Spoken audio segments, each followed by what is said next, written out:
राष्ट्र सुरक्षित है तो हम भी सुरक्षित हैं। राष्ट्र एक है तो हम भी एक हैं।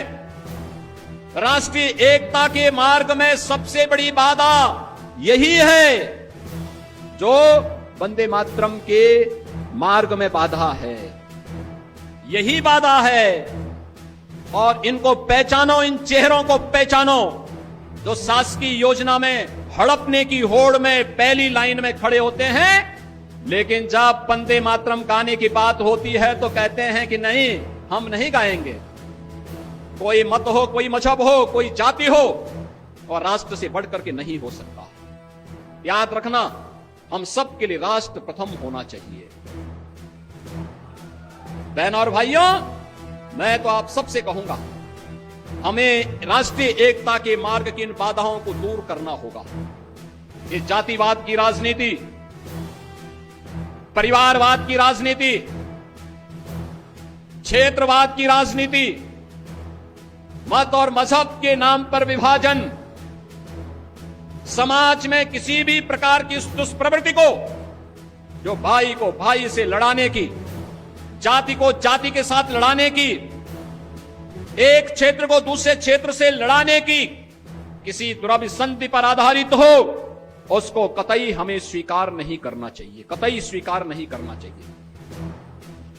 याद करना, यह देश का इतिहास इस बात का गवाह है, और मैं बार बार इस बात को कहता हूं। ये तो देश गुलाम हुआ, ऐसे ही नहीं गुलाम हो गया था। पहले इस देश में आकर के विदेशी ताकतों ने, विदेशी विधर्मियों ने इस देश में आकर के पहले हमें आपस में लड़ाने का काम किया था, जाति को जाति से लड़ाने का काम किया था। जातीय सेनाएं खड़ी की थी।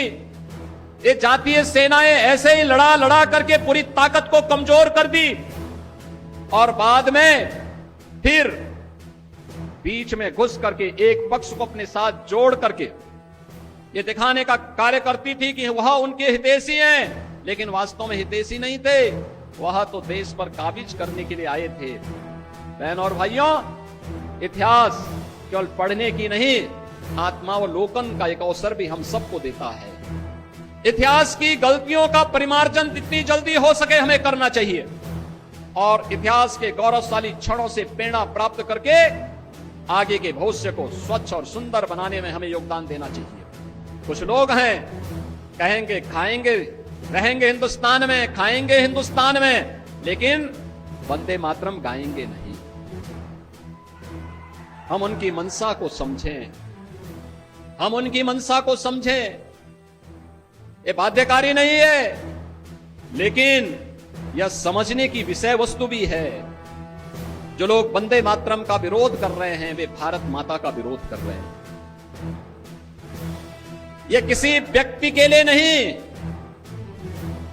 यह वंदे मातरम राष्ट्रीय गीत किसी व्यक्ति, किसी जाति, किसी क्षेत्र या किसी एक ईश्वर, किसी एक उपासना विधि के प्रति आग्रही नहीं बनाता है, बल्कि यह तो भारत माता की वंदना है। भारत माता के प्रति हमारी कृतज्ञता है। भारत माता के लिए गाए जाने वाले हमारे उस स्वर का प्रतीक है जो हमारे अंतःकरण के भाव को व्यक्त करता है। और यह सच है, हमने देवी के 3 रूपों को महादुर्गा, महासरस्वती और महालक्ष्मी के रूप में ही पूजन करके भारत और भारतीयता को आगे बढ़ाने की शक्ति अर्जित की है। तो स्वाभाविक रूप से वंदे मातरम के माध्यम से भी इस सस्य श्यामला मातरम की इस भाव को ध्यान में रख करके हमने उसे महादुर्गा, महालक्ष्मी और महासरस्वती के रूप में उसकी वंदना करके भारत के प्रत्येक नागरिक से यह आग्रह किया है कि वह वंदे मातरम के साथ जुड़े, भारत की राष्ट्रीयता को मजबूती प्रदान करें। याद करिए, जिस गीत को स्वयं स्वर दिया हो गुरुदेव रविंद्रनाथ टैगोर ने, उस गीत का विरोध किया जा रहा है। भारत का क्रांतिकारी जिस गीत को गा करके फांसी के फंदे पर चूमता था, उसका विरोध किया जा रहा है।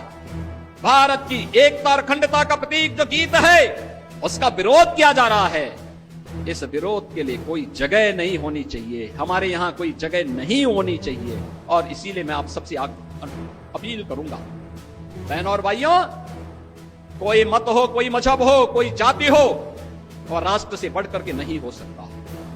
याद रखना, हम सबके लिए राष्ट्र प्रथम होना चाहिए। बाराबंकी के सभी नागरिकों से मेरी अपील होगी, याद करना, व्यक्तिगत रूप से भले ही हो सकता है, व्यक्तिगत रूप से किसी व्यक्ति के साथ कोई आपसी मनमुटाव हो सकता है, लेकिन राष्ट्रीय सुरक्षा और राष्ट्रीय एकता के मार्ग में कभी भी हमारी व्यक्तिगत दुश्मनी और मित्रता बाधा नहीं बननी चाहिए, कभी नहीं बननी चाहिए।